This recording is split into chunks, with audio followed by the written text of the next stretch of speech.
హెబ్రీలకు రాసిన పత్రిక 11వ అధ్యాయం అంటేనే విశ్వాస వీరుల పట్టి. ఇదేంటండి? విశ్వాస వీరులైనటువంటి వారు ఎవరెవరు ఉన్నారో ఇక్కడ ఈ యొక్క గ్రంథంలో రాయబడి ఉంది. విశ్వాస వీరులైనటువంటి వారు ఎవరెవరు ఉన్నారు అనేటువంటి లెక్కలోకి వస్తే రాహబను వేశ్య కూడా ఆమె చేసిన క్రియలను బట్టి ఈ యొక్క పట్టికలో రాయబడి ఉంది. దేవునికి స్తోత్రం. చూడండి 31లో విశ్వాసమును బట్టి రాహబను వేశ్య వేగుల వారిని సమాధానముగా చేర్చుకొనినందున అవిధేయులతో పాటు నశింపకపోయెను. దేవునికి స్తోత్రం. హల్లెలూయా. మన దేవుడు ఎంత కనికరం కలిగిన దేవుడు అంటే ఆమె చేసిన పాపాలన్నిటినీ క్షమించేశాడు. ఎందుకంటే ఇదిగో నా నిమిత్తం ఈమె చేసిన పని అని ఆ క్రియను దేవుడు జ్ఞాపకం చేసుకున్నాడు.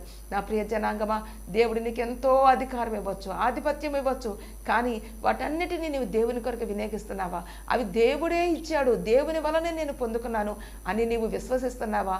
ఒక్కసారి మనల్ని మనం పరిశీలన చేసుకోవాలి.